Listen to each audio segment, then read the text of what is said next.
वीर भगवान की जय बोली। अनंत अनंत सिद्ध परमेष्ठी भगवानों की जय बोली। आदिनाथ भगवान की जय बोली। सुनपुरा में विराजमान श्री शांतिनाथ भगवान की, पार्श्वनाथ भगवान की, कुंतुनाथ भगवान की, कुंतुनाथ भगवान के गर्भ कल्याणक महामहोत्सव की, इस युग के प्रथमाचार्य श्री चारित्र चक्रवर्ती आचार्य भगवान श्री शांत सागर जी महान मुनिराज की जय बोलिए। आचार्य भगवान श्री सोम कीर्ति जी महाराज की, सोम कीर्ति जी महाराज द्वारा रचित प्रद्युम्न कुमार चरित्र की सभी को जय जिनेन्द्र, जय यदु जड़ंदो। हम सभी लोग यहाँ पर प्रद्युम्न कुमार चरित्र का पिछले कुछ दिनों से स्वाध्याय कर रहे हैं। बहुत ही रुचि के साथ आप सभी सुन रहे हैं। आज यहाँ सुनपुरा ग्राम में कुछ बाहर से अतिथिगण आए हुए हैं कालका जी से। आप सभी का बहुत बहुत स्वागत है, अभिनंदन है। आप लोगों ने अच्छे से दर्शन किए, पूजा करी। अब यहाँ पर आप लोग अच्छे से स्वाध्याय कीजिए और अगर आपकी रुचि लगे तो सोशल मीडिया पे यूट्यूब के माध्यम से भी ये स्वाध्याय की सभी कक्षाएं डाली गई हैं, वहाँ से भी आप इनको पिछली कक्षाओं को देख सकते हैं या स्वयं से भी आप लोग ग्रंथ को लेकर के अपना स्वाध्याय कर सकते हैं।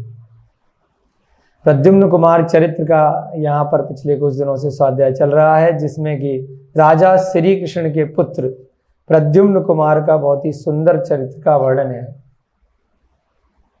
श्री कृष्ण नारायण थे, 63 सलाका पुरुषों में उनका नाम आता है, जो इस भरत क्षेत्र के आर्यखंड से चतुर्थ काल में उनका जन्म हुआ।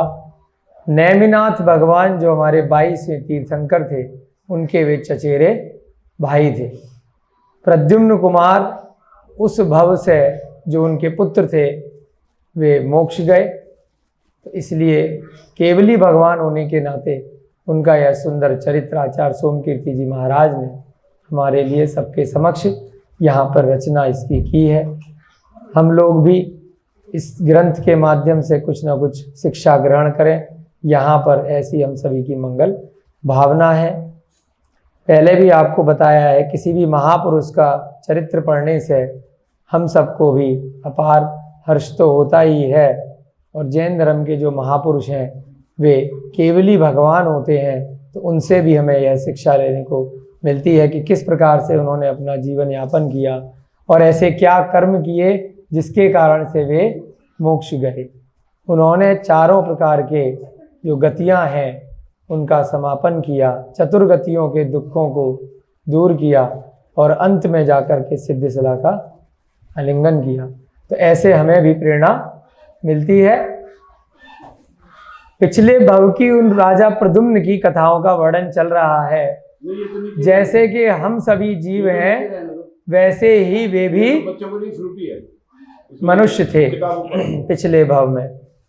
जैसे हम लोगों को दुख और सुख आते हैं, वैसे ही उन प्रद्युम्न को भी पिछले भवों में दुख और सुख आए थे। कुछ गलतियां भी उन्होंने करी थी और कुछ अच्छे कार्य भी उन्होंने किए थे। पशु पर्याय में भी वे गए, स्वर्ग भी गए, स्वर्ग से आकर के पुनः मनुष्य बने और मनुष्य भव में उन्होंने व्रतों का पालन किया।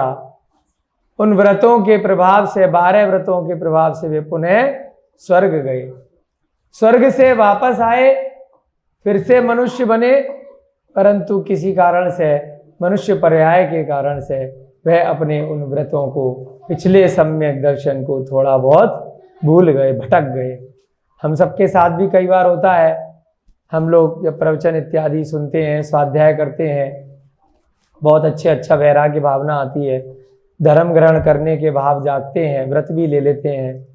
बाद में कभी ऐसा क्षण आ जाता है, घड़ी आ जाती है कि हमें क्रोध आ जाता है, मान आ जाता है, मायाचारी के भाव आ जाते हैं, कुशील वाले परिणाम आ जाते हैं, अति परिग्रह के परिणाम आ जाते हैं। तो हम कुछ समय के लिए क्षणिक रूप से वह अपने व्रतों को भूल जाते हैं। इसी प्रकार उन राजा मधु का हश्र हुआ। राजा मधु की कथा आपकी चल रही थी कि राजा मधु के रूप में वह जीव स्वर्ग से चय करके उत्पन्न हो गया है। उनके पिता पद्मनाभ ने दीक्षा ले ली है।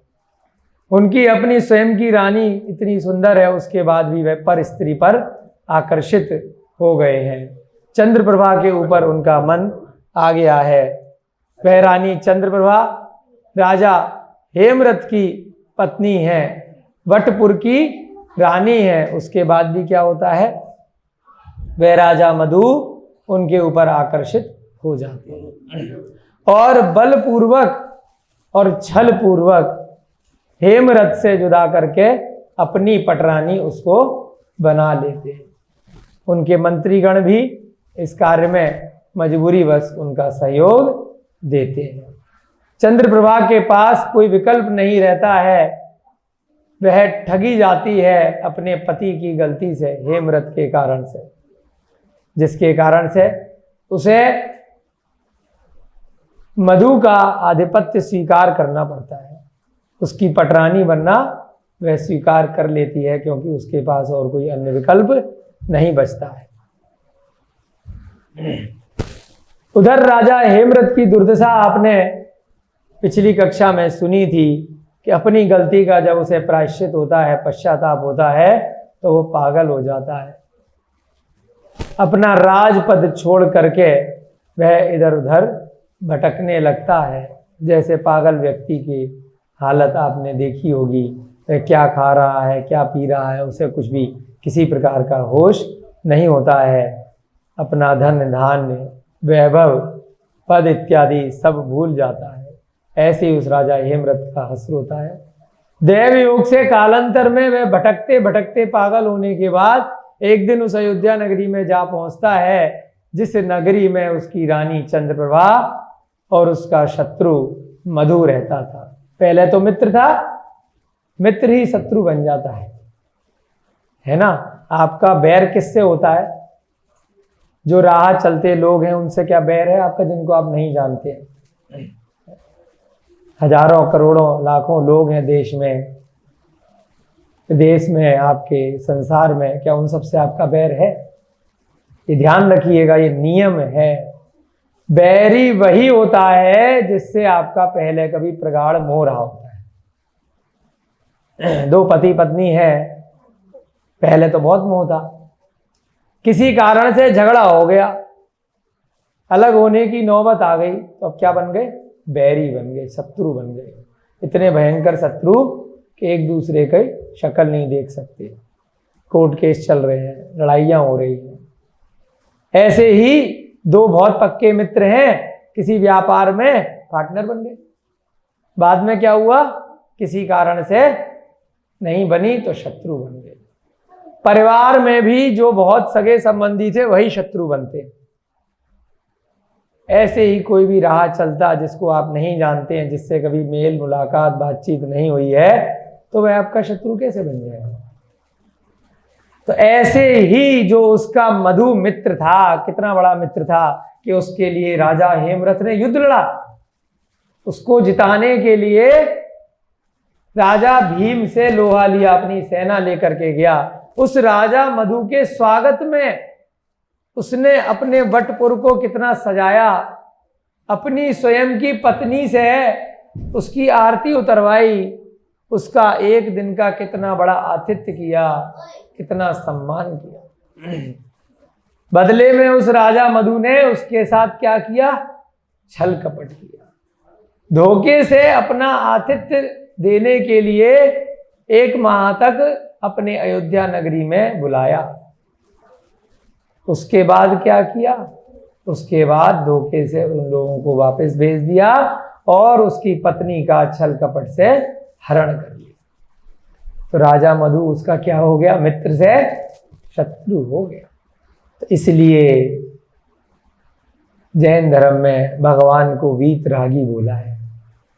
राग का विपरीत होता है द्वेषी, वीत द्वेषी नहीं बोला। क्यों? द्वेष की जननी राग है। शत्रु तभी बनेगा जब पहले मित्र होगा। अधिक राग किसी से भी मत करिए, जरूरत से ज्यादा मोह किसी से भी मत करिए। उस राजा हेमरथ ने जरूरत से ज्यादा मोह पहले चंद्रप्रभा से किया और फिर जरूरत से ज्यादा मोह उस राजा मधु से किया। सामंजस्य नहीं बिठाया, इतना ज्यादा मोह किया, इतना ज्यादा विश्वास किया, अति विश्वास कि अपनी रानी के जरा से आभूषण के प्रलोभन में उसको मधु के पास एकांत में एकाकी छोड़ आया। इस कारण से उसे फलस्वरूप क्या मिला? ठग गया। इधर खुद भी पागल हो गया, इधर रानी भी अपहरित हो गई। कालांतर में भटकते भटकते वह राजा हेमरथ अयोध्या नगरी में जा पहुंचा। वह दर दर की ठोकरें खा रहा था। चंद्रप्रभा की दासी जो दाई मां थी उसने उसे देख लिया कि किस प्रकार से पागल की अवस्था में यह व्यक्ति इधर उधर सर मार रहा है, लगता तो हमारा पूर्व मालिक है, पूर्व राजा है। दासी वही थी जो पहले से चंद्रप्रभा के साथ में थी, अभी भी रह रही थी। वह पहचान लेती है, अपनी रानी को जब इसका बताती है तो रानी पहले उसकी बात पर विश्वास नहीं करती है, पर जब स्वयं अपनी आंखों से देख लेती है तो बहुत दुख पहुंचता है। तभी अचानक राजा मधु वहां आ जाता है और उसको देख करके आंसू पहुंचने का नाटक करके ऐसा दिखाती है जैसे कुछ नहीं हुआ। राजा हेमरथ अपनी दशा में चला जाता है। रानी चंद्रप्रभा पटरानी बनकर फिर से वहीं जहां मधु के पास रह रही थी वहीं रहने लगी। कालांतर में एक दिन अचानक क्या होता है, एक कोतवाल उस अयोध्या नगरी का, जिसका नाम था, क्या था कोतवाल का नाम? चंडकर्मा, एक युवक को पकड़कर मारता पीटता लेकर के आता है। उसको बंधक बना के राजा मधु के समीप लेकर के आता है। राजा मधु और रानी चंद्रप्रभा शाम के समय अपने नगर की सुंदरता को निहार रहे थे। शरद ऋतु थी, ठंडी का समय था। वह चंडकर्मा नाम का कोतवाल मधु को कहता है कि इसने बहुत बड़ा अपराध किया है जिसको मैं पकड़ करके लेके आए हूं। इसने पर स्त्री का रमण किया, पर स्त्री का भक्षण किया है, कुशील आचरण किया है। इस कारण से इसको कुछ ना कुछ दंड मिलना चाहिए। जब राजा मधु ऐसा सुनते हैं कि किसी युवक ने पर स्त्री का सेवन किया है तो तुरंत आदेश देते हैं कि इसको फांसी दे देनी चाहिए, इसको सूली पर चढ़ा देना चाहिए। ये बहुत ही बुरा अपराध है, निकृष्ट है, जघन्य अपराध है। इसकी सजा तो प्राण दंड से कम नहीं हो सकती। रानी चंद्रप्रभा वहीं बैठी थी, वह मुस्कुराने लगती है और राजा मधु को कहती है ऐसा इसने कौन सा बड़ा अपराध किया है। राजा मधु बताते हैं शास्त्रों का उल्लेख देकर के पर स्त्री सेवन से 7वां नरक प्राप्त होता है। देव का द्रव्य का भक्षण करने से जिस प्रकार से 7वां नरक प्राप्त होता है, उसी प्रकार से पर स्त्री सेवन से भी 7वां नरक प्राप्त होता है। 33 सागर की आयु मिलती है, शास्त्रों का उल्लेख देते हैं। रानी चंद्रप्रभा मुस्कुराकर कहती है यदि इसको प्राणदंड मिला है तो क्या आपको नहीं मिलना चाहिए? आपने क्या मुझे मेरे पिता से जाकर के स्वयंवर के द्वारा या प्रॉपर विवाह करके मुझे लेकर के आए थे सही तरीके से? आपने मेरा भी तो हरण किया है, अपहरण किया है और बलात् अपनी इच्छाओं की पूर्ति आज तक करते आ रहे हैं। जैसे ही राजा मधु ने यह सुना तो उन्हें लगा कि राजा हूं तो मेरे लिए सारे पाप माफ हैं और प्रजा है तो उसके लिए फांसी की सजा। उनको मानो सांप सूख गया, काठ लग गया, करंट मार गया। वैराग्य उसी क्षण उत्पन्न हो गया कि मैं दूसरों को तो प्रवचन दे रहा हूं और स्वयं उससे भी ज्यादा जघन्य अपराध कर रहा हूं, क्योंकि वो तो युवक है, उसे तो कुछ इतना कानून का ज्ञान नहीं है, उसे तो धर्म का ज्ञान नहीं है कि इस पाप की सजा क्या मिलेगी। और मुझे तो सारा ज्ञान था, मैं तो राजा हूं, मैं तो न्यायाधीश हूं, न्यायप्रिय राजा हूं और मुझसे अपराध हाय कैसे हो गया। मैंने किसी दूसरी स्त्री का सतीत्व कैसे भंग कर दिया अपनी थोड़ी सी इच्छा की पूर्ति के लिए। यह शरीर तो मल मूत्र का पिंड है, अस्थि पिंजर है, मृत्यु के बाद यहीं जला दिया जाएगा। मात्र आत्मा ही आत्मा अपने कर्मों के अनुसार अगले भव तक जाएगी। और मैंने वर्तमान में जो पाप कर्म कर दिया है तो उसका परिणाम मुझे जरूर ही कुछ न कुछ त्रियंच नरक की पर्याय अवश्य मिलेंगी। जैसे ही उसे ध्यान आता है उसके बाद वह उस युवक को छोड़ने का आदेश दे देता है, क्योंकि यदि उस युवक को अभी भी वह सजा देगा तो स्वयं के लिए भी उसे सजा निश्चित करनी पड़ेगी। न्यायप्रिय राजा न्यायाधीश का यही न्याय है ना। जब उसका जुर्म भी प्रूव हो गया कि मैंने क्या जुर्म किया है, कानून की अवहेलना करी है, और मैं उसी वक्त किसी दूसरे को उसी अपराध की सजा दे रहा हूं और स्वयं भी वैसा ही अपराधी हूं, बल्कि उससे कभी कहीं ज्यादा बड़ा घृणित अपराधी हूं, तो मुझे स्वयं को भी सजा देनी पड़ेगी। तो इसलिए उसने क्या किया, उस युवक को छोड़ दिया, आजाद कर दिया और अपने मन में वैराग्य धारण कर लिया। दिन प्रतिदिन उसका वैराग्य बढ़ता चला गया। उसको अब अपने राजमहल में मन नहीं लगता था। एक दिन कालांतर में क्या हुआ, उसके नगर में, उसके राजमहल की ओर एक मुनि महाराज का आगमन हुआ। मुनि महाराज को देखकर नवदा भक्ति के साथ में उसने रानी चंद्रप्रभा के साथ उनको आहार दान दिया। आहार दान के प्रभाव से उसके राजमहल में पंच आश्चर्य प्रकट हुए। कुछ समय बाद उसे पता चला कि जिन मुनि महाराज को उसने आहार दिया था उन मुनि महाराज को वन में केवल ज्ञान की प्राप्ति हो गई। 4 घातिया कर्मों का उन्होंने नाश कर दिया। ज्ञानावर्णी, दर्शनावर्णी, मोहनीय, अंतराय, ये 4 कर्म घातिया कर्म कहलाते हैं। आप लोग याद रखिएगा। 8 कर्म में 4 कर्म, सभी लोग बोलिए, दोहराइए। ज्ञानावर्णी, दर्शनावर्णी, मोहनीय, अंतराय। इसके बाद बाकी के 4 कर्म होते हैं जो अघातिया कर्म होते हैं। अघातिया कर्म में क्या आता है? आयु, नाम, गोत्र, वेदनी। फिर से बोलिए, आयु, नाम, गोत्र, वेदनी। 4 घातिया कर्मों का नाश करते ही कोई भी व्यक्ति भगवान बन जाता है। संसार में रहते हुए भगवान बन जाता है। वेदनीय कर्म क्या है? सारे कर्म बता देते हैं। ज्ञानावर्णी, जो ज्ञान का आवरण हटा दो, ज्ञानावर्णी कर्म नाश हो गया। ज्ञान के ऊपर जो चादर ओढ़ रखी थी, आवरण हो रखा था, वह चादर हट गई, केवल ज्ञान प्राप्त हो गया। दर्शनावर्णी, सम्यक दर्शन के ऊपर जो चादर ओढ़ रखी थी वह चादर हट गई, केवल दर्शन प्राप्त हो गया। मोहनीय, जो हमने शरीर को आत्मा एकम एक समझ रखा था,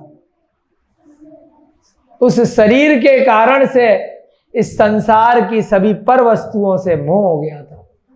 पर पुरुष, पर स्त्री, पुद्गल, संसार के जितने भी जीव जंतु हैं, पुद्गल हैं, उन सब से मोह हो गया था। उन मोह को त्याग दिया तो मोहनीय कर्म का विनाश हो गया। अंतराय, जो भी अंतराय आता है उस अंतराय का सर्वनाश हो गया। किसी भी कार्य में अब कोई विघ्न नहीं आएगा। आयु, पिछले भाव में जो आयु लेकर के आए थे उस आयु को समाप्त कर दिया तो आयु कर्म नाश हो गया। नाम, नाम कर्म के माध्यम से शरीर आदि की रचना होती है। किसी को काला, किसी को गोरा, किसी को मोटा, किसी को पतला, किसी को लंबा, किसी को छोटा। किसी के शरीर में किसी प्रकार की अस्थियां हैं, किसी के शरीर में किसी प्रकार की नसें हैं, किसी प्रकार की नाड़ियां हैं, भांति भांति का शरीर, 42 प्रकार की नामकर्म की प्रकृतियां होती हैं। कैसा शरीर मिलेगा, कैसा नहीं मिलेगा, तो इसका भी नाश कर दिया। गोत्र, पिछले भव से जो इस जन्म में गोत्र मिला है, उच्च गोत्र, निम्न गोत्र, कौन सी योनि मिली है, उसके हिसाब से जो गोत्र मिला है उसका नाश कर दिया। वेदनीय, जो शरीर में वेदना होती है, मानसिक, शारीरिक इत्यादि, उसका नाश कर दिया। तो जो ये 4 बाकी के कर्म है, यह जब आयु पूरी होती है उसी के साथ ही इनका नाश होता है। बाकी के पहले 4 कर्म, जैसे ही मोहनीय कर्म का नाश होता है, गुण स्थानों में जीव ऊपर बढ़ता जाता है, क्षीण मोह, उसके साथ ही वह जीव 13वें गुण स्थान में प्रविष्ट कर जाता है, केवली बन जाता है। संयोग केवली उस गुण स्थान का नाम दिया, यानी कि अभी उसका शरीर बचा हुआ है और इसी संसार में है। अरिहंत उनको बोला गया। णमोकार मंत्र में भी सबसे पहले णमो अरिहंताणम बोला। क्यों बोला? क्योंकि अरिहंत भगवान है जो ये सारे ग्रंथ में बता रहे हैं। गुरु गोविंद दो खड़े काके लागू पर, बोला है ना, गोविंद माने भगवान और गुरु माने आचार्य। उन दोनों में दोनों खड़े हैं, किसको पहले प्रणाम करेंगे? गुरु को करेंगे। अरिहंत सिद्ध दोनों खड़े, किसको करें पहले नमस्कार? अरिहंत को। क्यों? क्योंकि अरिहंत गुरु हैं। अरिहंत भगवान यहाँ पर संसार में साक्षात विराजमान थे जब उन्होंने समूह शरण में इस प्रकार से प्रवचन दिए, जिनके माध्यम से यहाँ पर कालांतर में इन ग्रंथों की रचना हुई। सिद्ध परमेष्ठी भगवान अपने 8 कर्मों का नाश करके सिद्ध शिला पर बैठे हैं। उसके बाद वह सिद्ध शिला पर चले गए, अब इस संसार में लौट करके कभी भी नहीं आएंगे। इसीलिए उनको नमस्कार बाद में किया, णमो सिद्धाणम। पहले किसको किया? अरिहंतों को, क्योंकि अरिहंतों की वाणी से ही यह ग्रंथ निकले हैं, उसी से ही इस संसार चक्र से निकलने का मार्ग पता चला है। तीर्थ की उन्होंने प्रवृत्ति की है, ऐसे वे तीर्थंकर हैं। आम केवली, ऐसे वे अरिहंत हैं। सभी तीर्थंकर अरिहंत होते हैं, परंतु सभी अरिहंत आवश्यक नहीं है कि तीर्थंकर होई। जैसे प्रद्युम्न कुमार तीर्थंकर नहीं है, जैसे भगवान हनुमान तीर्थंकर नहीं है, जैसे भगवान राम तीर्थंकर नहीं है, जैसे भगवान बाहुबली तीर्थंकर नहीं है, भगवान भरत तीर्थंकर नहीं है, परंतु ये सभी अरिहंत हैं, क्योंकि इन्होंने भी केवल ज्ञान को प्राप्त किया है। ये सभी भगवान बने हैं, इन्होंने भी तीर्थ का मार्ग बताया है, मोक्ष जाने का मार्ग बताया है, अपने स्वयं के कर्मों का भी नाश किया है। इसी प्रकार से यहां पर जिन मुनि महाराज को उन्होंने आहार दिया था, वे भी क्या बन गए? अरिहंत बन गए, केवली भगवान बन गए। वनपाल ने आकर राजा मधु को मुनिराज के केवली ज्ञानी होने का शुभ समाचार कह सुनाया। अब जो मुनि महाराज 4 प्रकार के घातिया कर्मों का नाश करके भगवान बन गए हैं, अभी उसी वन में विराजमान है। तो जैसे ही कोई जीव भगवान बन जाता है, तो वहां पर आम केवली के लिए गंधकुटी इत्यादि बन जाती है, छोटा लघु समोसरण बन जाता है। कभी कभी यदि उनका जीवन आयु बची होती है तो उनका भी छोटा समोसरण लगता है। देव स्वर्गों से आकर उनकी स्तुति करते हैं, पूजा करते हैं, नगर में अपार हर्ष हो जाता है, उनका शरीर रोगों से दूर हो जाता है, दिव्य बन जाता है। वह एक समय में इस संसार के सभी जीवों, पुद्गलों की अनंत पर्यायों को जान लेते हैं। अवधि ज्ञान, मने परे ज्ञान से भी बड़ा ज्ञान केवल ज्ञान उन्हें प्राप्त हो जाता है। अब वह आत्मा से सीधे पूरे संसार के जितने भी जीव हैं, जितने भी पुद्गल हैं, उनकी भूत भविष्य वर्तमान की अनंत पर्यायों को जान लेते हैं। उनके अंदर भी अनंत शक्ति उत्पन्न हो जाती है। तो ऐसा वह दिव्य केवल ज्ञान उस तप के प्रभाव से प्राप्त हो जाता है। हम सबको भी प्राप्त हो सकता है। हम सब भी सीढ़ी दर सीढ़ी यदि बढ़ते चले गए तो एक दिन भगवान बन सकते हैं। इस भव में नहीं तो अगले भव में बन सकते हैं। जैसे ही जो वनपाल था, जो उस वन की रक्षा करता था, उसने उन केवल ज्ञानी मुनि महाराज को देखा जो भगवान बन चुके हैं। तुरंत ही आकर के ऐसा शुभ समाचार अयोध्या नगरी के राजा मधु को कह सुनाया। यह शुभ संवाद सुनकर राजा मधु की प्रसन्नता का पारावार नहीं रहा। अब तो वो पहले से वैरागी बन चुके थे। जब से वो घटना घटित हुई थी, रानी चंद्रप्रभा ने उनकी आत्मा को झकझोर दिया था, उसके बाद वो लगभग वैरागी बन ही चुके थे। जो भी उन्होंने पाप कर्म किया था उसके लिए वे प्रायश्चित में दिन रात डूबे रहते थे। आगे आगे सोचते रहते थे कि कैसे मैं अपने कर्मों का नाश करूं, कैसे मैं भी अपने पिता के पद चिन्हों पर चलूं। सारे संसार के भोग मैंने भोग लिए। जैसे ही ये संवाद राजा मधु ने सुना तो वो बहुत प्रसन्न हुए। वे गज आरूढ़ होकर नगर निवासियों के संग मुनि वंदना के लिए चल पड़े। गज माने हाथी। सारे नगरवासियों में समाचार फैला दिया कि हमारे यहाँ जिन मुनि महाराज का आहार हुआ था वे मुनि महाराज भगवान बन गए, चलो उनके दर्शन के लिए। यहाँ मंदिर के दर्शन के लिए कितने भागे भागे लोग आते हैं। जो प्रसिद्ध तीर्थ क्षेत्र होते हैं, शिखर जी हैं, गिरनार जी हैं, है ना, पावापुरी है, बड़े बड़े सिद्ध क्षेत्र हैं, अतिशय क्षेत्र हैं। वहाँ जाने के लिए अपन कितने लालायित होते हैं। छुट्टियों में जाते हैं, विशेष पर्वों पर जाते हैं। तीर्थंकर लेणी भी बड़ा अच्छा क्षेत्र है महाराष्ट्र में, वहाँ भी जाते हैं आप लोग, हम लोग कई बार अन्य स्थानों पर भी जाते हैं।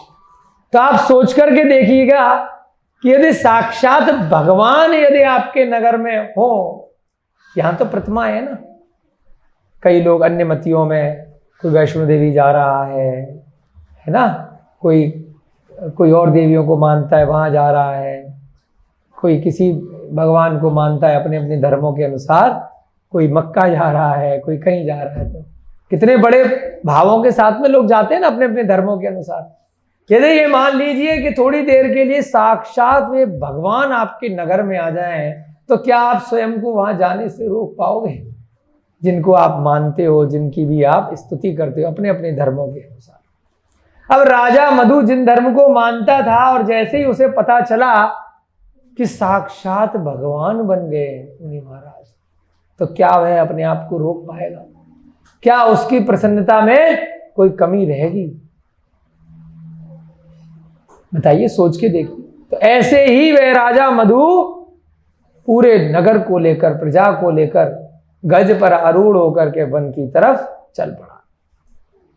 केवली भगवान को देखते ही राजा मधु ने राज चिन्हों का परित्याग कर दिया। क्योंकि जब वीतराग भगवान से मिलते हैं, जो भगवान नग्न दिगंबर मुद्रा में है, उनके पास किसी प्रकार के वस्त्र आभूषण कुछ भी नहीं है, उसके बाद भी स्वर्गों के बड़े बड़े देव आकर के उड़ते हुए आ रहे हैं, देवियां आ रही हैं, वे आकर के उनकी वंदना कर रहे हैं। तो इसका मतलब क्या है कि जो सब कुछ छोड़ता है उसके बाद ही उसे सर्वोच्च पद प्राप्त होता है। बिना छोड़े कुछ भी नहीं मिलेगा। जब तक इस शरीर को नहीं छोड़ोगे तब तक दूसरा शरीर मिल जाएगा क्या? है, सोच के देखिएगा। जो बच्चे स्कूल में पढ़ रहे हैं, जब तक चौथी कक्षा को छोड़ेंगे नहीं, 5वीं कक्षा में आ जाएंगे क्या? बताइए। जब तक 12वीं कक्षा को छोड़ेंगे नहीं, कॉलेज में आ जाएंगे क्या? है? नहीं आ सकते। संसार का नियम है, रिस्क लेना पड़ेगा, विश्वास करना पड़ेगा। जब सब कुछ छोड़ देंगे, प्रत्येक जीव से, प्रत्येक पुद्गल से मोह छोड़ देंगे, अपने शरीर से मोह छोड़ देंगे, इतना प्रगाढ़ मोह छोड़ देंगे, तो उस दिन मोहनी कर्म का नाश हो जाएगा और उस दिन सब कुछ प्राप्त हो जाएगा, जिसके बाद कुछ भी प्राप्त करने की इच्छा नहीं रहेगी। ऐसा केवल ज्ञान प्राप्त हो जाएगा, ऐसा सिद्ध पद प्राप्त हो जाएगा। लेकिन कब प्राप्त होगा? जब पिछली कक्षा को छोड़ोगे, जो पिछला मिला है उसको छोड़ोगे। कोई भी पद भी है, प्रधानमंत्री का पद तब मिलेगा जब मुख्यमंत्री का पद छोड़ना पड़ेगा। दोनों पद एक साथ नहीं ले सकते। एमपी का पद भी तब मिलेगा जब एमएलए का पद छोड़ना पड़ेगा। एमएलए का पद छोड़ दिया और आगे वाले ने एमपी नहीं बनाया, तो रिस्क तो लेना पड़ेगा। तो ऐसे ही यहां पर राजा मधु ने क्या किया? उन वीतराग भगवान से मिलना है, उनके दर्शन करने हैं, तो क्या करना पड़ा? राज चिन्हों का परित्याग किया कि मैं राजा नहीं हूं, साधारण आम व्यक्ति की तरह से आपके दर्शन कर रहा हूं। राज चिन्हों में क्या होता है? अपने राजा का मुकुट, चिन्ह इत्यादि, बड़े बड़े आभूषण जो उसके घमंड को दर्शाएं, उसके मान को, अभिमान को दर्शाएं कि मैं इतना बड़ा राजा हूं, वो सब छोड़ना पड़ेगा। मुनि महाराज के सामने कोई भी रईस व्यक्ति, बड़ा व्यक्ति आ जाए या कोई भी अन्य व्यक्ति आ जाए, सब एक समान है। उनकी भक्ति के हिसाब से, उनके व्रतों के हिसाब से समूह शरण में पद मिलते हैं। ऐसा नहीं है कि राजा है तो बगल में आके बैठ जाएगा। कौन बगल में बैठेगा? मुनि महाराज। अगर तीर्थंकर का समूह शरण लगा है, गणधर परमेष्ठी, फिर मुनि महाराज, आर्यकाएं, देव इत्यादि, देवियां इत्यादि, फिर जाकर के मनुष्यों इत्यादि का नंबर आता है। कौन नजदीक बैठता है? जिसने कुछ नियम इत्यादि लिए होते। तो यहां पर वह दर्शन के लिए गया है, तो उसने क्या किया? अपना राज चिन्हों का परित्याग किया, अष्टांग नमस्कार किया। अष्टांग नमस्कार का क्या मतलब होता है? 8 अंग लगते हैं। सूर्य नमस्कार करते हैं ना, ये सब लगाते हुए, तो ऐसे ही 8 अंगों को लगाते हुए पूरा अष्टांग नमस्कार किया। आशीर्वाद में मुनि ने कहा धर्म वृद्धि हो। अब जो केवली भगवान मुनि थे, उन्होंने आशीर्वाद दिया, बेटा धर्म वृद्धि हो। ऐसा नहीं देते मुनि महाराज आशीर्वाद कि बहुत बड़ा राजा बने और पैसा आए और रानियां आए, दूसरे राज्य पर भी तेरा शासन हो। क्या आशीर्वाद दिया? एक एक शब्द बड़ा महत्वपूर्ण है। केवली भगवान, वीतरागी भगवान, जिनके पास पैसा खुद नहीं है, वो ये थोड़ी कहेंगे कि पैसा आ जाए। वो क्या कह रहे हैं? धर्म में वृद्धि हो। धर्म का तात्पर्य क्या है? केवली पड़त्तो धम्मो मंगलम, अहिंसा परमो। केवली भगवान द्वारा जो कहा गया धर्म है, वही सच्चा धर्म है, वही मंगल है। केवली भगवान ने कौन सा धर्म कहा है? अहिंसा, सभी जीवों पे दया करना। धम्मो मूलो दया, धर्म का मूल दया है, जड़। दया से धर्म प्रारंभ होता है। युद्ध लड़ने से धर्म प्रारंभ नहीं होता कि मेरा धर्म तेरे धर्म से श्रेष्ठ है, इसलिए मैं तेरे धर्म का नाश करता हूं, तेरे मंदिर, मस्जिद, गुरुद्वारे, चर्च को नष्ट करता हूं, क्योंकि मेरा धर्म तेरे धर्म से श्रेष्ठ है। ऐसा धर्म अरिहंत भगवान ने नहीं कहा। उन्होंने कहा है दया ही धर्म है। जो अरिहंत की वाणी है, द्वादशांग है, वही धर्म है। उसका जो अनुसरण करता है, उस पद चिन्हों पर चलता है, सम्यक दर्शन, सम्यक ज्ञान, सम्यक चारित्र को ग्रहण करता है, वही सच्चा धर्म है ना। सत्वार्थ श्रद्धानम सम्यक दर्शनम, ठीक है ना। यही सारी चीजें आपने पढ़ी है ना। तो यहां क्या कहा, धर्म वृद्धि हो, हे राजा मधु तुम्हारा धर्म बढ़े। उस समय महाराज मधु पृथ्वी पर बैठ गए। अब महाराज मधु ने क्या किया, भगवान के उपदेश सुनने के लिए बैठ गए। हे मुनि महाराज, हे स्वामी, अब महाराज मधु ने क्या किया, निवेदन किया, हे स्वामी आप मुझे जिन धर्म का वास्तविक स्वरूप समझाइए। पहले भवों में भी उसने सुना था, उसी जीव ने सात्विकी महाराज से सुना था,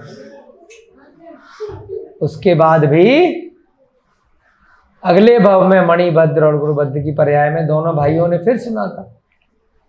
फिर उन्हें अवधि ज्ञान से धर्म का स्वरूप प्राप्त हुआ। जब उन्हें स्वर्ग में रहने का मौका मिला, उसके बाद वे समूसरण इत्यादि में भी गए होंगे। जब स्वर्गों में रहे, वहां पर भी उन्होंने धर्म का स्वरूप सुना, परंतु मनुष्य पर्याय में अवधि ज्ञान से रहित होने के कारण से भूल गए। इस मन में अवधि ज्ञान नहीं है अभी वर्तमान में हम सभी लोगों को।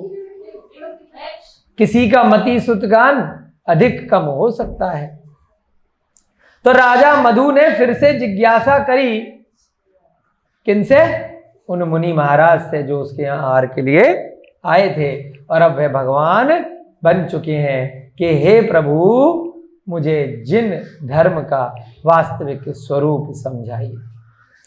मुनि महाराज ने कहा, हे राजन, जिनेंद्र भगवान द्वारा कहे हुए 10 प्रकार के धर्मों का मैं संक्षेप में वर्णन करता हूं। क्या कहा, 10 धर्म जिनेंद्र भगवान ने बताए। तो वह केवली भगवान, वह मुनि महाराज उस राजा मधु को वह 10 धर्म बता रहे हैं। ग्रंथ के माध्यम से हम भी पढ़ रहे हैं। 10 धर्म, जो 10 लक्षण धर्म में हम 10 दिन 10 धर्म मनाते हैं। उत्तम, क्षमा, आर्जव, मार्जव, शौच, सत्य, संयम, आकिंचन, ब्रह्मचर्य, तप, त्याग, इस प्रकार से 10 धर्मों का स्वरूप उन केवली भगवान ने, ब्रह्मचर्य भी अंत में, उन केवली भगवान ने उस राजा मधु के लिए सुनाया।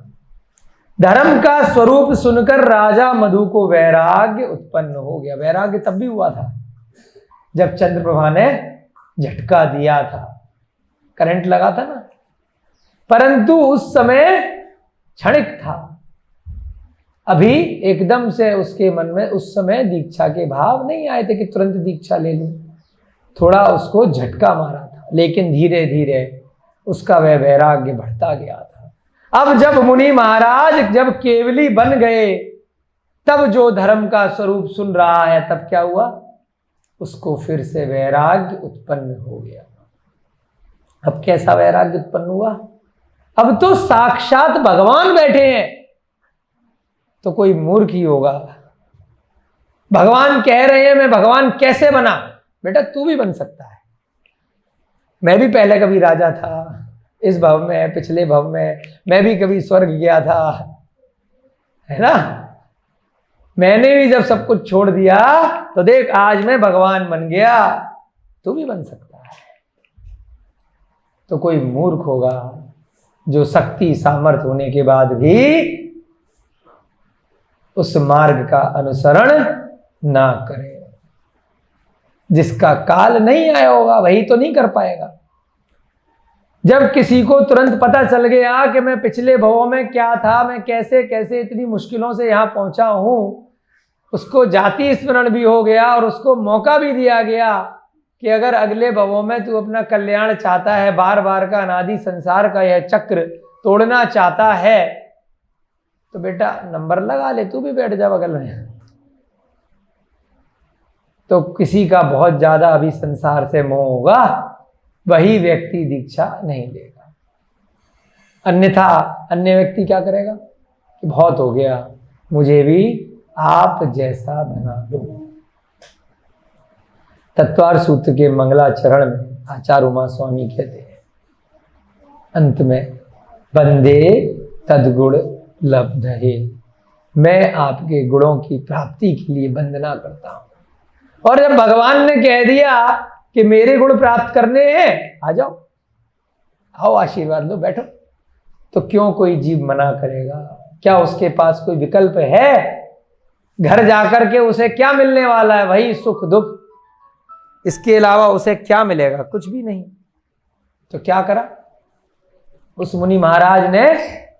जब उनको धर्म का उपदेश दिया तो उस उपदेश के प्रभाव से वह राजा वैराग्य की उत्पत्ति करके दिगंबर दीक्षा लेकर मुनि हो गया। क्या हुआ?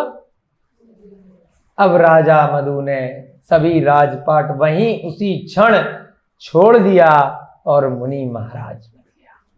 अब पिछले भव में और इस भव में थोड़ा सा फर्क है। पिछले भव में 2 बार उसे मौका मिला था, ब्राह्मण की पर्याय में व्रत लिए थे, मणिभद्र और गुरुभद्र की पर्याय में व्रत लिए। मुनि महाराज नहीं बन पाया था।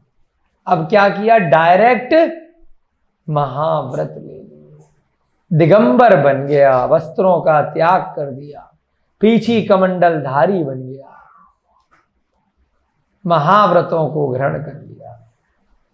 उनकी परिणीता पूर्व पटरानी, एक पटरानी अभी कौन थी? चंद्रप्रभा।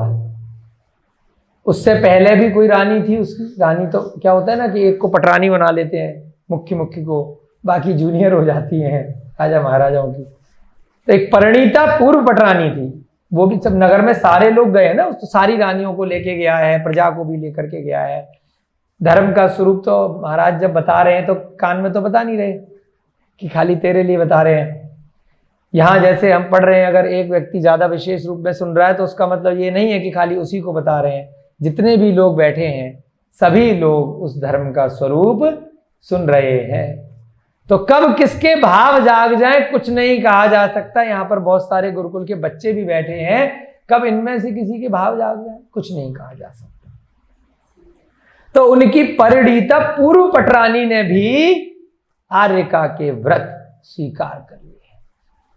जो पहले पटरानी थी, इससे पहले चंद्रप्रभा से पहले, वो भी क्या बन गई?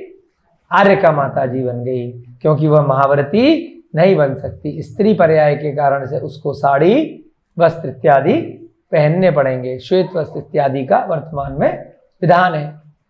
बिना सौंदर्य साधनों के साधारण शुद्ध वस्त्रों को ग्रहण करके आर्यका माता जी कोई भी स्त्री बन जाती है। इसी समय राजा मधु के अनुज, अब अनुज कौन थे? अनुज माने छोटा भाई, कैटभ ने भी अपनी पत्नी के साथ दीक्षा ले ली। सब लोग दीक्षा ले रहे हैं। आपको बोला ना कि जब साक्षात भगवान बैठे हैं तो कोई मूर्ख होगा जो राजपद का लोभ करेगा। जब साक्षात प्रत्यक्ष को प्रमाण की आवश्यकता क्या है ना? जब प्रत्यक्ष में दिखाई दे रहा है कि यह किताब है तो बताना पड़ेगा कि ये किताब है या कोई भी चीज है या ये है, कुछ भी XYZ कुछ भी मान लीजिए। तो भगवान जब साक्षात बता रहे हैं केवल ज्ञान के माध्यम से, तो कोई विरला जीव होगा जिसके भाव नहीं बन पा रहे होंगे। अन्यथा जिसका भी पुण्य होगा ना पिछले भव से, वह जीव क्या होगा? नंबर लगा देगा। फिर ये नहीं पूछेगा मेरा नंबर कब आएगा, क्योंकि उन्होंने तो सबको नंबर दे दिया ना। उन्होंने तो प्रवचन दे दिए, जिसकी इच्छा है वो आ जाए, केश लोच करे, वस्त्रों का त्याग करे जो पुरुष है, जो स्त्री है वो भी केश लोच करे और वस्त्र बदल ले अपने, या अभी व्रत ले ले और उसके बाद फिर देव वहां पर है तो ऐसी चिंता नहीं है कि पीछे कमंडल कौन लाएगा, साड़ियां कौन लाएगा। जब केवली भगवान बैठे हैं तो सब व्यवस्था हो जाती है। जो भी जीव वहां पर दीक्षा लेने को आते हैं तो बहुत सारे श्रावक आकर के कुछ न कुछ व्यवस्था तुरंत कर देते। अब किसने और दीक्षा ले ली? कैटब। कैटब कौन था? पिछले भवों का जैसे अग्निभूति वायुभूति का जोड़ा चल रहा था ना, एक तरफ अग्निभूति वायुभूति और एक तरफ मणिभद्र उड़भद्र। अब फिर से कौन बने थे? ध्यान आ गया ना, मधु और उसका भाई कैटब, दोनों वही भाई चल रहे हैं इकट्ठे। तो एक भाई लेगा तो दूसरा भाई कैसे चुपचाप बैठेगा? दूसरे भाई कैटब ने भी दीक्षा ले ली और उसकी पत्नी ने भी साथ में दीक्षा ले ली। कैटब मुनि बने और उनकी पत्नी आर्यका। अब चंद्रप्रभा ने भी देखा भाई सारे ले रहे हैं, उसी की वजह से तो वैराग्य आया था। तो क्या चंद्रप्रभा पीछे रहेगी? बताइए। जब चंद्रप्रभा ने देखा कि अब तो मैं दोनों ओर से भ्रष्ट हो गई, कारण पहला पति प्रथम पति तो विरह में उन्मुक्त हो गया। चंद्रप्रभा ने क्या देखा कि मेरे हाथ में तो इसमें भी लड्डू नहीं है और इसमें भी नहीं है। एक पति पागल हो गया, दूसरा दिगंबर मुनि हो गया। समझ रहे हैं? उसने थोड़ा सा विकल्प कर दिया कि जो है मेरा, अब मैं किसके पास जाऊं भाई? दो एक पति अगर मान लो मुनि बन गया तो मेरे पास अभी बैकअप के लिए मैं वटपुर जा सकती हूँ। अब वटपुर कैसे जाऊंगी? जरूरी थोड़ी जाऊंगी और पागल ठीक हो जाएगा। अब तो वो हो चुका है ना, और ये भी नहीं पता वहां मिलेगा कि नहीं मिलेगा, कहाँ भटक रहा होगा जंगलों में, या मर भी चुका होगा, कुछ नहीं पता। क्या सोचती है चंद्रप्रभा कि पहला पति तो पागल हो गया उन्मत्त, दूसरा दिगंबर मुनि हो गया। तो ये सोच करके उसने अब विकल्प नहीं रहा, अब घर जाके क्या करूंगी इस राज्य में भी, अयोध्या नगरी में अकेले। तब उसने भी श्रद्धा पूर्वक आर्यका के व्रत की दीक्षा, अब वो ऑप्शन नहीं तो इसलिए चलो भाई आर्यका बन जाते हैं। ध्यान रखिएगा कि कैसे भी बन गए, परंतु बाद में यदि व्रतों का पालन कर लिया तो उसके बाद बहुत सारे पुण्य का आप संचय करेंगे, बहुत सारे कर्मों की आप निर्जरा कर लेंगे। भले ही किसी के कहने में आपने व्रत ले लिए, माँ ने बच्चे को बोला बेटा खाना नहीं मिलेगा मंदिर जब तक नहीं जाओगे। अब खाना नहीं मिलेगा इसलिए मंदिर चले गए, एक बार चले गए, दो बार चले गए, तीसरी बार अपने आप से जा रहे हो तो पुण्य मिलेगा नहीं मिलेगा? किसने गलत काम किया? मैडम पूछ रही है मधु ने गलत काम किया, उसका फल मिला नहीं मिला?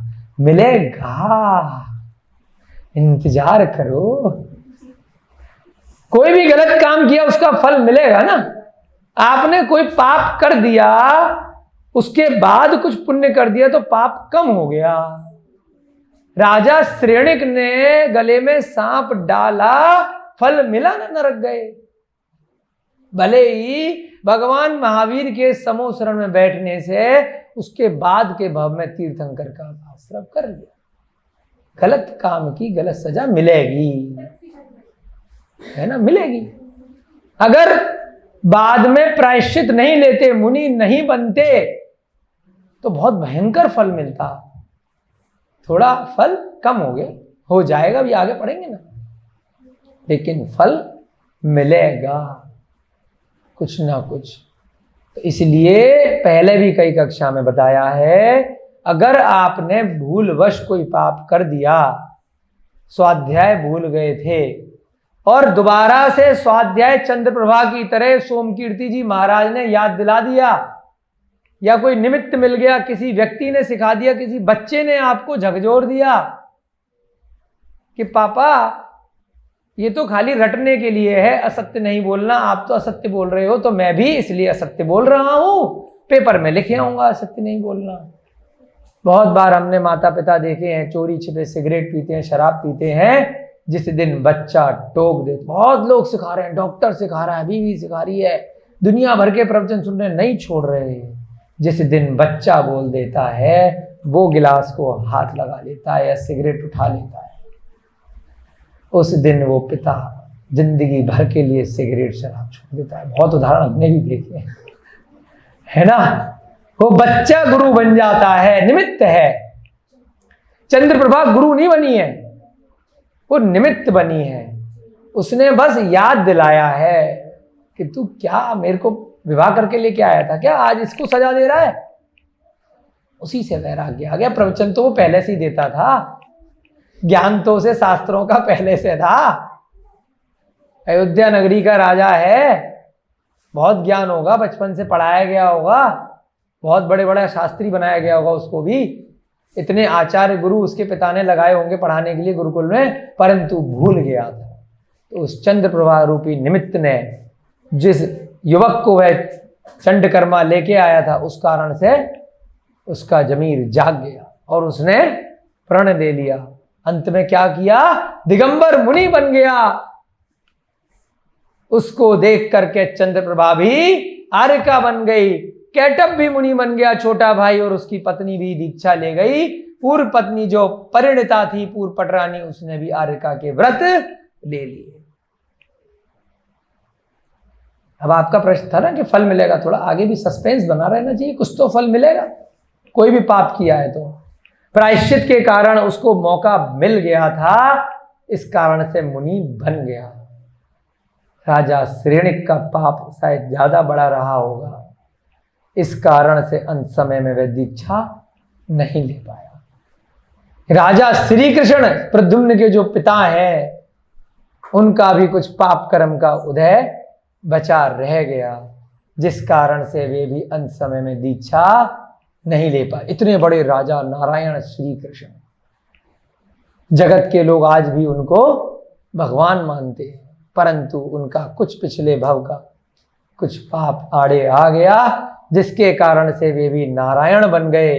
और नारायण और प्रतिनारायण का यह नियम है कि उन्होंने कुछ पूर्व भव में ऐसा निदान पाल लिया था, जिस कारण से उनको वह नारायण प्रतिनारायण का पद तो मिल गया, परंतु उसके कारण से चाहकर न चाहकर उनको एक बार नरक जाना पड़ेगा।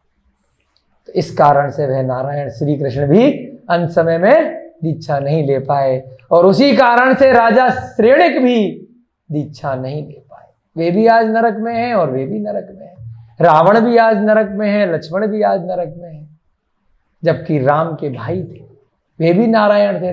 लक्ष्मण किसी कारण से निदान वशीभूत नारायण बन गए और नरक चले गए। तो ऐसा तप भी मत करना कि बड़े पद की इच्छा करो, नारायण प्रतिनारायण बनने की इच्छा करो, वो मिल जाएगा, परंतु उसके फल में भी एक बार नरक घूम करके आना पड़ेगा। जिन धर्म में व्रत अपनाने हैं तो सिद्ध बनने के लिए व्रत अपनाओ, संसार के सुखों को भोगने के लिए, स्वर्गों के सुख भोगने को मिलेंगे, राजा पद मिलेगा, नारायण पद मिलेगा, कामदेव पद इत्यादि पदों की इच्छा से यदि व्रतों को धारण करोगे तो पद मिल जाएगा, कोई बाधा नहीं है, बहुत छोटी सी चीज है, परंतु नीचे एक बार घूम करके आना पड़ेगा। अभी राजा मधु का कोई पिछले भव का पुण्य बचा रह गया था, 2-2 बार व्रत लिए थे, 2-2 बार स्वर्गों में सम्यक दृष्टि था, इस कारण से नरक का बंध नहीं हुआ था। पहले भी आपको बताया है, जब जैसे भाव चल रहे हुए, यदि उस समय आयु के 8 प्रकार के यदि अपकष्ट काल आ गए तो फिर नरक त्रियंच की आयु से कोई नहीं रोक सकता। उसका हो सकता है वह आयु कर्म बंधने का जो अपकष्ट काल है वह नहीं आया। इस कारण से अंत समय में उसने क्या किया, बच गया। आप और हम बच जाएं ऐसी भावना मत करना। पाप करने के बाद कदापि ये मत सोचना अभी मैं पाप कर लेता हूं, बाद में व्रत ले लूंगा, अंत समय में समाधि मरण कर लूंगा, दीक्षा ले लूंगा, अभी तो बहुत आयु बची है, कुछ नहीं कह सकते। इस पंचम काल में, मनुष्य पर्याय में कब दुर्घटना हो जाए, कब रोग आ जाए, कब अकाल मरण हो जाए, त्रियंचों के लिए और मनुष्यों के लिए कभी भी आ सकता है, ध्यान रखिएगा। राजा यशोधर की भी कथा आप लोग गुरुकुल में पढ़ रहे हैं ना, आटे का मुर्गा। वो तो वन में जा रहा था दीक्षा लेने के लिए, बस थोड़ा सा ममता में अपनी मां के, अपनी पत्नी के मुंह में आ गया कि खाना खा के जाना। खाने में क्या मिला दिया? जहर मिला दिया लड्डू में डाल करके।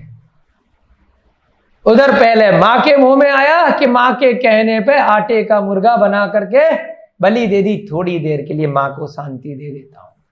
उस बलि के प्रभाव से, उस नकली आटे के मुर्गे की बलि के प्रभाव से कितनी कितनी त्रियंची आयु भोगनी पड़ी, और कितनी बार काटा गया, मारा गया, उबाला गया, जलाया गया, तड़पाया गया, पशु योनियों में, अपनी उसी मां के साथ में भटकता रहा अलग अलग योनियों में।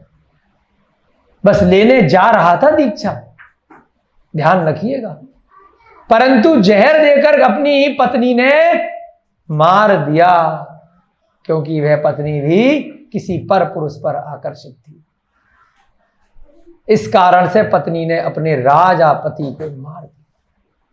पत्नी भी निम्न योनियों में गई, बाद में कालांतर में पति उसी समय चला गया, क्योंकि दीक्षा ले नहीं पाया था। तो ये कदापि मत सोचिएगा कि मेरे भाव हैं तो मैं कभी ना कभी तो ले लूंगा। ऐसे उदाहरण शास्त्रों में आते हैं, जरूरी नहीं है कि ले पाए। उसके लिए आचार्यों ने मार्ग बताया है सम्यक चारित्र में। यदि भाव है तो कुछ ना कुछ त्याग उसी समय कर दीजिए। एक देश व्रत ले लीजिए, प्रतिमाओं इत्यादि को धारण कर लीजिए, बाहर का अभक्ष इत्यादि छोड़ दीजिए। यदि भाव है, कम से कम एक सीढ़ी तो घर में रहकर आप प्रारंभ कर सकते हैं। आप सीधे ये मत सोचिए कि अभी मैं सब कुछ खाऊंगा पीऊंगा, सभी प्रकार के पाप करूंगा, हिंसा आदि, और अंत समय में बिल्कुल जब मरने वाला हूंगा तो सारे महाव्रत ले लूंगा। संभव नहीं। समाधि भी ले लूंगा और एक झटके में सब कुछ छोड़ दूंगा। कैसे छोड़ दोगे? सीधे 12वीं कक्षा में कैसे पहुंच जाओगे? पहली कक्षा का भी तो पढ़ना पड़ेगा ना, ABCD, LKG और क्या क्या बोलते हैं, KG LKG, शिशु प्रथम द्वितीय कक्षाएं। डायरेक्ट 14वें गुण स्थान पर कैसे पहुंच जाओगे? 14 कक्षाओं की उसको स्नातक बोला है, तो स्नातक इसीलिए बोला है, डायरेक्ट ग्रेजुएट नहीं हो सकते। यदि भाव किसी के भी बन रहे हैं इस ग्रंथ के स्वाध्याय से, तो वे कभी भी ये न सोचें कि जब बिल्कुल शैया पर पड़ा होऊंगा, मृत शैया पर, उस समय अचानक से वेंटिलेटर पे मैं दीक्षा ले लूंगा। संभव नहीं है मेरे प्यारे भाइयों मित्रों। तो जब भी यदि ऐसा लगे तो आप कुछ ना कुछ त्याग, कुछ ना कुछ व्रत, जरूरी नहीं है प्रतिमाएं लें, कुछ भी नियम ले सकते हैं। एक एक करके एक वर्ष में कुछ एक चीज का त्याग कर सकते हैं। हिंसा कम करूंगा, परिग्रह कम करूंगा। अगर नॉनवेज खाते हैं तो धीरे धीरे करके इसका मांस नहीं खाऊंगा। उस भील ने भी बहुत मांस खाता था, मात्र कौवे का मांस छोड़ा था। ये नहीं कहा था कि मैं शाकाहारी बनूंगा। उसके प्रभाव से भी क्या बन गया देखिए। क्या बना था शास्त्री जी वो भील जिसने कौवे का मांस छोड़ा था पिछले भाव में? महावीर भगवान। भगवान बन गया, महावीर भगवान। लग रही है ना फोटो? तो ऐसे ही कुछ भी छोड़ सकते हैं। तो यहां पर क्या हुआ? इस प्रकार सब जीवों ने गुरु भक्ति में दत्त चित्त होकर तपस्शरण एवं जैन शास्त्रों का अध्ययन किया। अब जितने भी जीवों ने वहां पर दीक्षा ली थी, जिन भी जीवों ने अन्य व्रतों को ग्रहण किया था, उन्होंने तपों को ग्रहण किया, और उसके प्रभाव से क्या हुआ? वह शास्त्रों का अध्ययन करने लग गए, स्वयं से भी अध्ययन करने लग गए, और केवली भगवान के सानिध्य में रहते थे तो वे भी पढ़ाते थे। शास्त्र पारंगत होकर पुण्य योग से समाधि मरण कर वे सब के सब स्वर्ग लोक को प्राप्त हुए। क्या हुआ? अब सबके सब मतलब जिन लोगों ने भी वहां पर दीक्षाएं ली, कुछ मुख्य रूप से पात्रों के नाम यहां पे बता दिए। केटव, उनकी पत्नी परिणीता, चंद्रप्रभा, मधु इत्यादि, वो सब अब दोबारा से कहां गए? स्वर्ग में गए। पिछली बार भी राजा मधु और केटव का जीव स्वर्ग में गया था, लेकिन उससे पहले व्रत लेकर के गया था, एक देश में 12 व्रत, श्रावक के व्रत। अब मुनि महाराज बन करके गए। शास्त्र पारंगत होकर वे सभी समाधि मरण किए और स्वर्ग लोक को गए अपनी आयु पूरी करके। चंद्रप्रभा के जीव ने देवांगना की अवस्था में राजा मधु के जीव के साथ दीर्घ काल तक सुख भोग किया। अब देखिए क्या कह रहे हैं, बहुत ध्यान दीजिएगा। किस प्रकार से पति बदल गया पिछले भाव में। पहले कौन था? हेमरथ था। हेमरथ तो पागल हो गया, पति बदल गया था। कौन बन गया? मधु बन गया। अगले भाव में दोनों स्वर्ग पहुंच गए। तो स्वर्ग में पति पत्नी कौन बन रहे हैं? देखिए, चंद्रप्रभा के जीव ने देवांगना की अवस्था में, अब वो देवी बन गई। राजा मधु के जीव देव के साथ दीर्घ काल तक सुख भोग किया। पहला पति तो अब पागल हो गया था, उसने तो कोई दीक्षा वीक्षा ली नहीं थी जो स्वर्ग में आकर साथ में मिलेगा। वहीं पर आप दोनों ने अगर एक जैसा पुण्य किया होगा ना, या पाप किया होगा, तभी मिलोगे। कहते हैं ना 7 भव तक मैं तेरी पत्नी रहूं। कितने 7 भव बोलते ना, 7 जन्म तक। यदि आपका पति पाप के काम कर रहा है तो कभी मत भूलना। अगर वह जानवर बन गया, कीड़ा बन गया तो आप भी जाओगे। ऐसे पति के लिए बोलना कि मैं आपके साथ रहूं। आप अगर धर्म मार्ग पे आगे बढ़ते रहो तो मेरा भी धर्म मार्ग बढ़ता रहे। यदि आप नीचे जाओ तो मैं नीचे नहीं जाऊंगी, ऐसे बोलना। आप अगर पाप के मार्ग पे आगे बढ़ोगे तो उस पाप में मैं सहभागी नहीं बनूंगी। जेल तुम जाओगे। भले ही चोरी करके मेरे लिए आभूषण लेकर के आ रहे हो तो आभूषण तुम लेकर के आए हो, मैं नहीं मानूंगी कि पाप के पैसे में मेरा कोई श्रेय है। अगर पकड़े गए, कोतवाल ने पकड़ा, पुलिस ने पकड़ा, तो जेल तुम जाओगे। भले ही वहां के कह देना कि मैं तो पत्नी के कहने पे लेके आया था। नहीं, कभी ऐसा देखने सुनने को मिला है? चोर ने सारा पैसा अपनी पत्नी को ला करके दे दिया, गर्लफ्रेंड के लिए बहुत सारे आभूषण ले आया, बहुत सारे सुख साधन के साधन जुटा दिए। तो क्या गर्लफ्रेंड या पत्नी जेल जाएगी? पुलिस किसको जेल लेके जाएगी? है गुरुजी, किसको लेके जाएगी? तो चोर है। कर्म चोर सर्वत लूटे सुध नहीं, बोलते हो ना बारे बाप। तो ये चोर जो है उसी को सजा मिलेगी।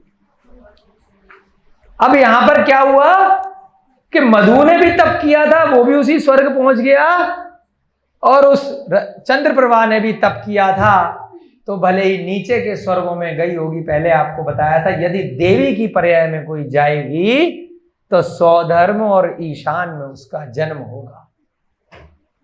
देव की पर्याय में यदि कोई जीव स्वधर्म ईशान से ऊपर के स्वर्ग तक, 16 स्वर्ग तक यदि पहुंच गया है, आरण अच्युत तक,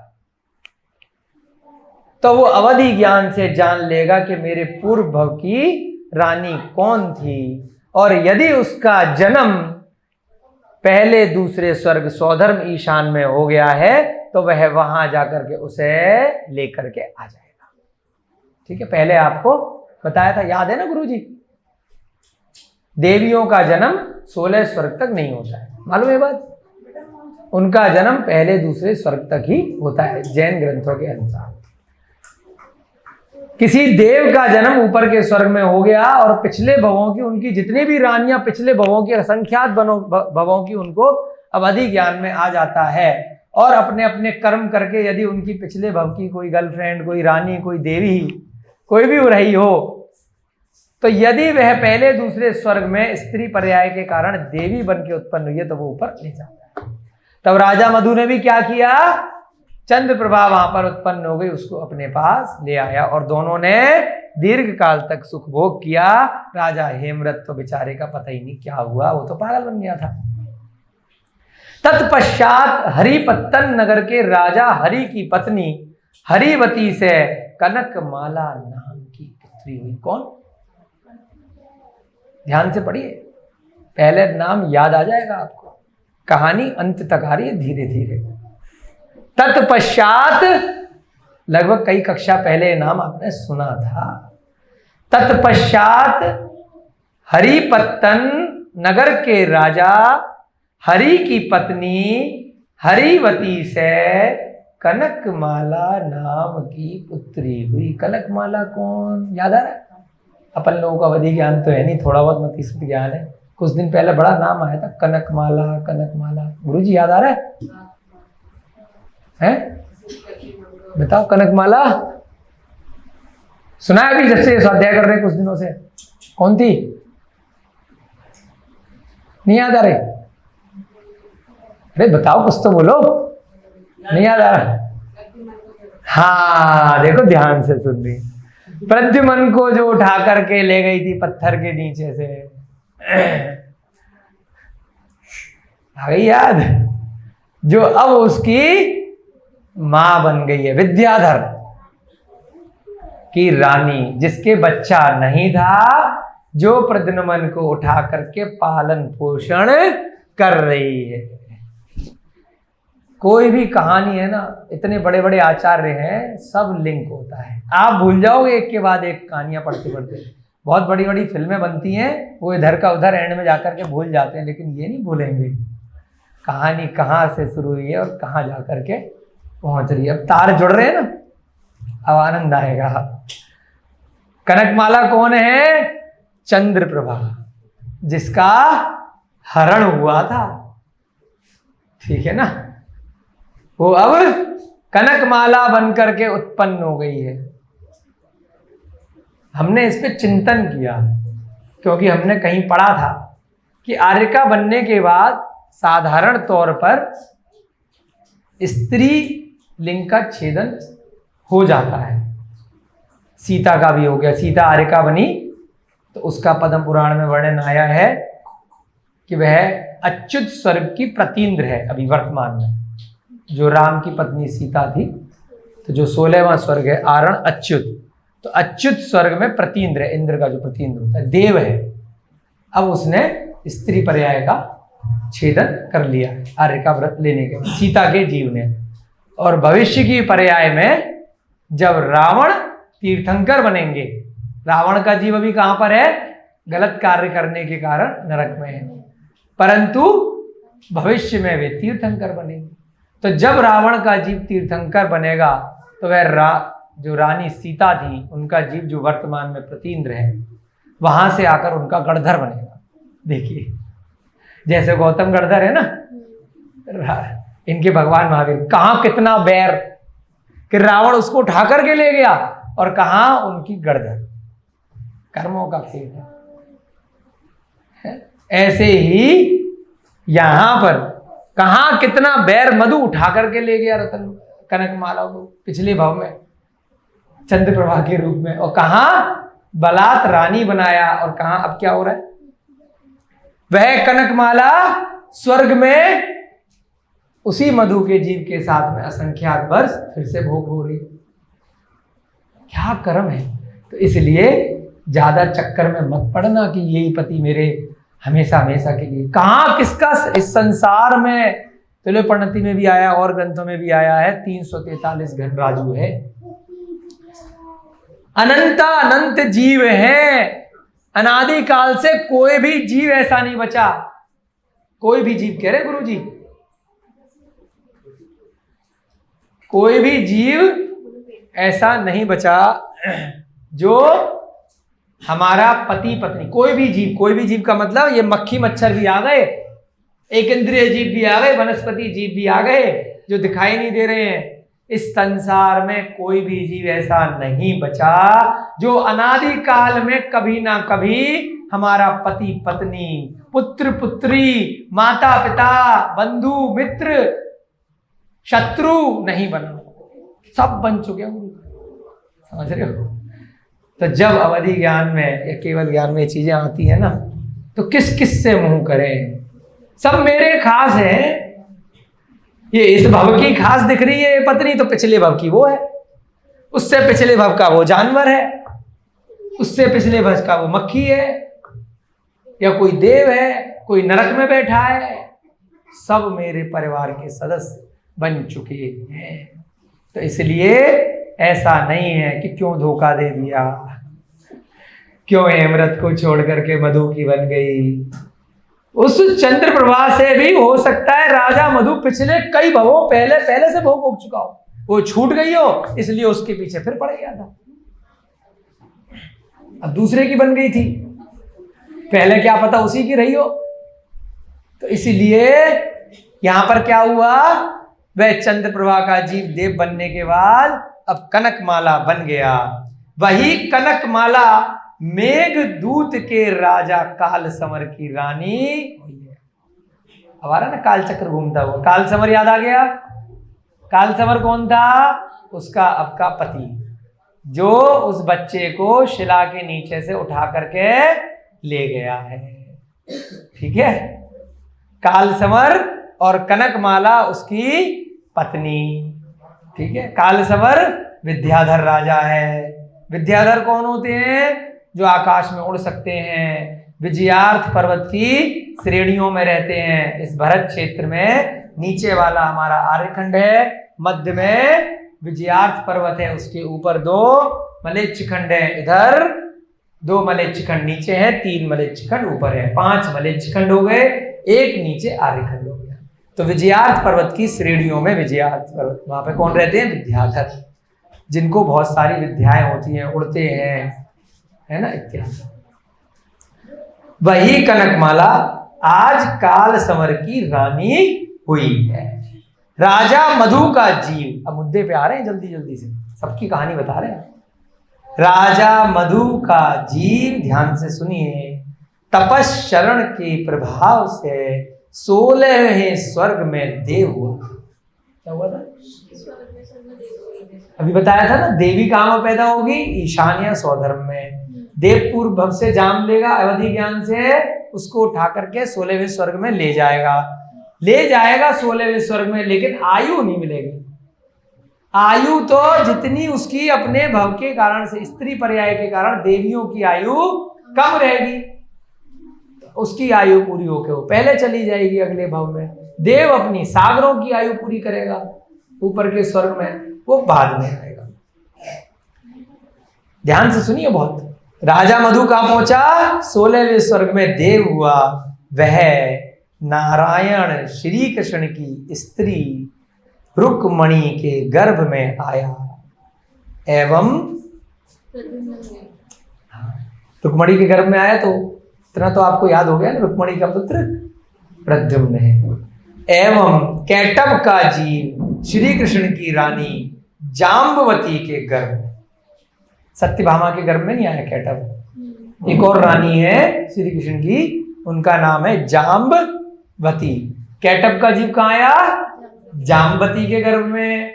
और प्रद्युम्न का जीव कहाँ आया, रुक्मणी के गर्भ में। किडनैप किसका हुआ है, प्रद्युम्न का। चरित्र किसका पढ़ रहे हैं, किडनैप किसका हुआ है, क्यों हुआ है,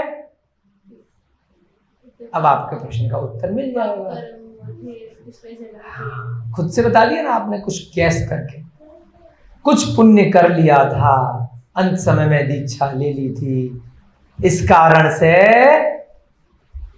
अच्छी जगह चला गया, स्वर्ग में चला गया, अच्छी जगह पैदा हो गया। पाप किया था, इस कारण से कुछ पाप कम हो गया, नरक नहीं गया बस। परंतु क्या हो गया, किडनैप हो गया, छठे दिन ही उठा करके ले जाया गया। तो ऐसा मत सोचिएगा कि पाप कर्म करने के बाद अगर जगत में कोई व्यक्ति आपको धनी वैभवशाली दिखाई दे रहा है तो मैं भी पाप करूंगा, मैं भी चोरी करूंगा, बेईमानी करूंगा, उसका कुछ नहीं हो रहा तो मेरा भी नहीं होगा, उसका भी होगा, तुम्हारा भी होगा।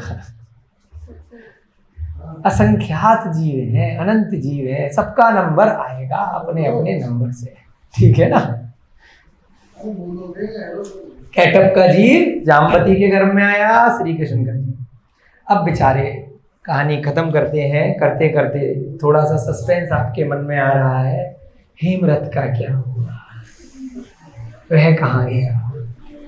राजा हेमरथ का जीव आर्त भाव से मरण, कौन से भाव, आर्त भाव। आर्त भाव कैसे होते हैं, पढ़े ना आपने, आर्त भाव, रौद्र भाव और आर्त ध्यान, रौद्र ध्यान, धर्म ध्यान, शुक्ल ध्यान। गुरुजी बच्चों को पढ़ाते हो ना, सब बच्चे मिलके बोलो, ध्यान कितने होते हैं? बोलो ध्यान। हाँ चलो ऐसे ही बोल दो, ध्यान कितने होते हैं? ऐसे बोलो, ध्यान कितने होते हैं? ध्यान 4 होते हैं। धर्म ध्यान, शुक्ल ध्यान, आर्त ध्यान, रौद्र ध्यान। रौद्र ध्यान वाला नीचे जाएगा एकदम से नरक त्रियंच में। रौद्र माने बहुत ज्यादा क्रुद्ध होना, आज मैं इसको मार डालूंगा। बलि देता है ना या मांस खाता है, आज मैं इसको छोड़ूंगा ही नहीं। डंडा लेके भाग रहा है, कुल्हाड़ी लेके भाग रहा है, बंदूक लेके भाग रहा है, तलवार लेके भाग रहा है। रौद्र ध्यान बहुत भयंकर क्रुद्ध। आर्त ध्यान, आर्त ध्यान क्या होता है? क्रुद्ध है, थोड़ा सा कम है, इसको मारना है लेकिन परेशान हो रहा है बहुत ज्यादा, गलत गलत भाव कर रहा है, हिंसा युक्त परिणाम आ रहे हैं, छल कपट चोरी इत्यादि बहुत सारे बुरे बुरे परिणाम आ रहे हैं। धर्म ध्यान जो आप हम सब कर रहे हैं। शुक्ल ध्यान जो अरिहंत भगवान करते हैं। धर्म ध्यान में प्रविष्ट होकर धीरे धीरे शुक्ल ध्यान में प्रवृत्ति हो जाती है। शुक्ल ध्यान में पहुंचने का साधन यही स्वाध्याय धर्म ध्यान है। धर्म में लग रहा है ना, वैराग्य की कथा सुन रहे हो, अच्छे अच्छे महापुरुषों की कथा सुन रहे हो, पढ़ रहे हो, चिंतन कर रहे हो, तो धर्म ध्यान अंत में शुक्ल ध्यान बन जाता है। आर्त ध्यान हेमरथ ने किया था, मोह के कारण, हिंसा झूठ चोरी कुशील परिग्रह ममत्व के परिणाम, हाय चंद्रप्रभा हाय चंद्रप्रभा, उसने किसी का बुरा नहीं किया था, स्वयं के साथ बुरा हो गया तो दर दर की ठोकरें खाता हुआ पागलपन में मोह के कारण मर गया। इस कारण से त्रियंच और नरक नहीं गया। कहां पहुंचा? राजा हेमरथ का जीव आर्त भाव से मरण कर चिरकाल तक निम्न योनियों में परिभ्रमण करता हुआ, बहुत सारी निम्न योनियों में भी गया, बीच में आर्त ध्यान के कारण त्रियंच में भी गया होगा। धूमकेतु नामक असुर जाति के देवों का नायक दैत्य हुआ है। अब कौन बन गया बाद में जाकर के कालांतर में, क्योंकि पशुओं इत्यादियों की आयु इतनी ज्यादा नहीं रही होगी तो बहुत बार जन्म हो गए, और उसका जीव 16वें स्वर्ग में 20-22 सागर की आयु निकाल करके आया ऊपर, धीरे धीरे करके सागरों की आयु, तो वहां पर बहुत सारे सागरों तक सुख भोगे, और ये वाला जीव बेचारा हेमरथ कुछ गलती भी नहीं करी, उसके बाद भी मोह के कारण दर दर की ठोकरें खाई, निम्न योनियों में गया, त्रियंच पर्यायों में गया, कितना जानवर पशु इत्यादि बना, कीड़े मकोड़े, और फिर जाकर के बाद में क्या बना? दैत्य बन गया, असुर जाति का भवनवासी। असुर बताए थे ना, भवनवासियों के 10 प्रकार होते हैं। कहां पे रहते भवनवासी? जो पहली पृथ्वी है हमारी रत्न प्रभा, इसमें जो पंख, जो नीचे वाला हिस्सा है, खर भाग, पंख भाग और नीचे वाला अब्बहुल भाग। अब्बहुल भाग में नारकी रहते हैं, पहला नरक है, पंख भाग में असुर जाति। ठीक है, पहले भी बताया ना आपको। व्यंतर भवनवासी ये सब पहली पृथ्वी पर ही रहते हैं, इसी रत्न प्रभा के ऊपर। तो कौन बन गया? असुर कुमार जाति का देव बन गया, धूमकेतु नामक उसका नाम था। यही दैत्य आकाश मार्ग से कीड़ा करते हुए जा रहा था। किडनैप किसने किया? किडनैप किसने किया नीरज जी? प्रद्युम्न को याद आया? यही दैत्य आकाश मार्ग से उड़ता हुआ जा रहा था। देव योग से उसका विमान द्वारका नगरी में रुक्मणी के महल पर स्तंभित हो गया था। दैत्य को ज्ञात हो गया था कि पूर्व भव में इसी राजा मधु ने मेरी रानी प्रिय पत्नी का अपहरण किया था। ध्यान आ गया? पहले भी आया ना, बच्चे का क्या अपराध था, पेट में ही मर गया, उसका क्या अपराध था? मरा हुआ पैदा हुआ, 6 दिन में मर गया, 4 दिन में मर गया। उस बच्चे ने किसी का क्या बिगाड़ा था? 2 साल में मर गया। आता ना था, सब यही है। उस बच्चे ने क्या किया कि 6 दिन में अपहरण हो गया? बताइए। पब्लिक को लग रहा कुछ नहीं किया, रो रहे, शोक मना रहे। आत्मा का खेल है, खुद ही करके आया है। किसी दूसरे की पत्नी को उठा करके लेकर आया था। मरण होना था उसका, वो तो बाई चांस व्रत ले लिए थे, जिसके प्रभाव से अगले भव में मरना नहीं लिखा था, अकाल मरण। नहीं तो कंफर्म डेथ उठा के फेंकेगा तो मरेगा नहीं क्या? भूत लग जाते हैं किसी के पीछे, आप लोगों ने सुना होगा, झाड़ फूक कराते हैं तो मर जाते हैं ना लोग, है उस भूत के कारण से। उसने ये चला दिया, वो पागल हो गया, ये हो गया, दिमाग खराब हो गया, किसी ने मेरे ऊपर भूत चढ़ा दिए, कोई माया कर दी है, कुछ कर दिया है, पागल हो जाते हैं ना, हो जाते हैं। कि क्यों हो जाते हैं? क्योंकि पूर्व हम में किसी के साथ गलत करके आए थे, और जो घर वाला परेशान हो रहा है उसका उसके प्रति मोह, उस बच्चे के प्रति इत्यादि। ठीक है, आप लोगों की कक्षा का समय हो रहा है, जल्दी से पैराग्राफ पूरा करते हैं, सस्पेंस खत्म हो रहा है। देव योग से उसका विमान द्वारका नगरी में रुक्मणी के महल पर आकर स्तंभित हो गया। दैत्य को ज्ञात हो गया कि पूर्व भव में जिस राजा मधु ने उसकी प्रिय पत्नी का अपहरण किया था, वही शत्रु अब यहाँ जन्मा है, शत्रु है वो बच्चा। ऐसा विचार कर वह क्रुद्ध दैत्य मात्र 6 दिवस पर्यंत पूर्व जन्मे उस अबोध शिशु को हर करके ले गया। 6 दिन बाद उसको हरण कर लिया। अतएव हे नृपति, किसी से बैर नहीं करना चाहिए। अब मुनि महाराज हमको समझा रहे हैं कि किसी से बैर मत करो, इससे धर्म का विनाश होता है एवं नरक आदि की वेदना सहनी पड़ती है। पहले भी आपको बताया कि मोह ही मत करो, जब मोह ही नहीं होगा तो बैर ही नहीं होगा। उसने चंद्रप्रभा से मोह किया था, इस कारण से उसको जो उठा के ले गया उससे बैर हो गया। ज्ञानी जनों को संसार के कारण भूत वैर विरोध का सर्वथा त्याग कर देना चाहिए। जो सम्यक ज्ञानी है इस संसार का कारण है, ये बैर और मोह, उसका सर्वथा त्याग करना चाहिए। किसी ने आपके प्रति कुछ गलत किया है, क्षमा कर दो, माफ कर दो।